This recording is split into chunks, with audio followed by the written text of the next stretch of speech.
And the Department of Justice is suspending a controversial program that allowed local police to keep the majority of assets seized from citizens. America's law enforcement has been repeatedly criticized for abusing the civil forfeiture law, which allows cops to take and keep cash or property from people, even if they've never been charged or convicted of a crime. For more on this, we go live to Marina Portnaya in Miami. Now, Marina, criminal justice reformers are calling the DOJ's announcement a significant deal, a win for citizens. Why so?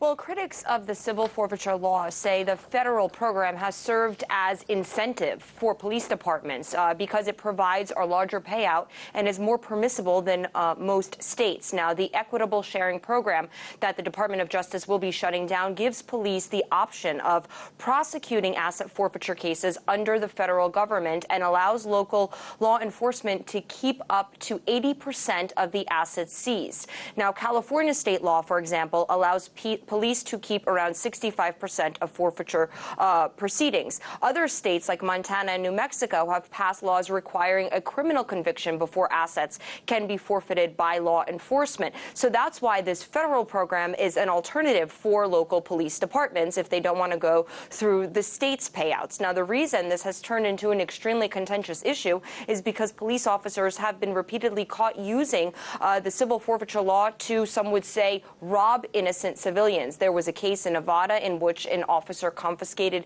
$50,000 in cash from a driver he pulled over, but never charged with a crime. Another incident involved DEA agents stopping a train in New Mexico and taking $16,000 from a 22-year-old they suspected of wrongdoing but never charged. And here is how the Missouri's police chief referred to the U.S. asset forfeiture program back in 2012. We just usually base it on something that would be nice to have, that we can't get in the budget, for instance. So, we try not to use it for things that we need to depend on, because we need to go ahead and have those purchased. But it's kind of like pennies from heaven, it gets you a toy or something that you need, is the way we typically look at it.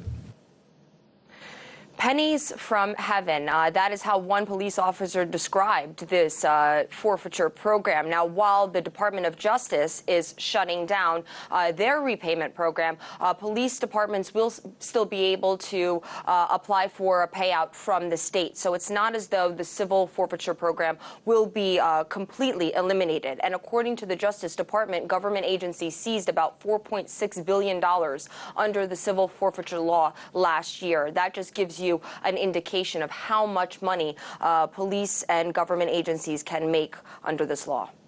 Marina, pennies from heaven sounds like stealing people's savings. Has all the controversy, the cases that you mentioned, the alleged corruption and bad press, is that what's caused the Department of Justice to make this change? I mean, is that why federal payments for police forfeiture are being suspended? You would think so, Simone. You would think that would be the reason, but it's not. The DOJ says it's suspending payments under the asset forfeiture program because of a reported $1.2 billion in budget cuts for the agency. Now, those cuts came between the Bipartisan Budget Act, which included a $746 million reduction in the asset forfeiture program funds. Additionally, the Consolidated Appropriations Act of 2016 asked for another $458 million rescission in the DOJ fiscal year, next fiscal year. So while you would think that all of this reporting about how the law may be used for police to profit from, the DOJ says we simply just cannot afford to repay local police departments because of budget cuts. Interesting. Now, we heard that one police superintendent say that it was pennies from heaven. So I think it's fair to assume local law enforcement isn't happy about this change.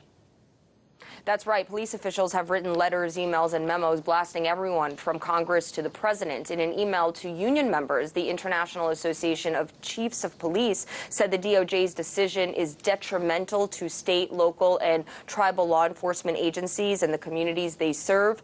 The National Sheriff's Association said Congress and the Obama administration should be ashamed and insisted the decision will have severe and direct consequences for communities. But, Simone, it's not clear why everyone's life is now at greater risk because the DOJ shut down an asset forfeiture program. The change doesn't prevent police from arresting and seizing goods from suspected criminals. It only changes the legal option that police have for keeping what they take from citizens they suspect of wrongdoing. They can still do their job the same way they were able to do it yesterday, the day before, and the year before that. Great reporting. RT correspondent Marina Portnaya reporting from a Miami studio. Thank you. Thanks.